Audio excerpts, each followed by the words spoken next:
ஓ, எங்க வீட்டு மண்ணே நீ திருடின்னு போறியா? போ போ.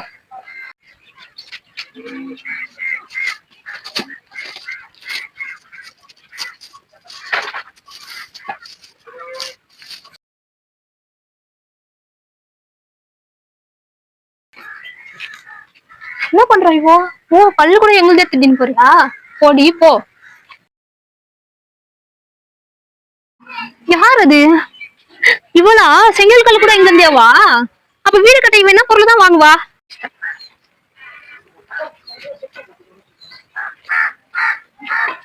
போஸ் குத்துதெல்லாம் போதும், நகர் அப்படி.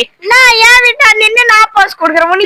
உன் வீடா? இடம் வேணா உண்டா இருக்கலாம். நீ எங்கிருந்து செங்கல் கல் திருடுன, நீ எங்கிருந்து மண்ணு ஜல்லி எல்லாம் திருடுன, எல்லாத்தையும் நான் பாத்துட்டேன். முதல்ல இடத்த காலி பண்ணு.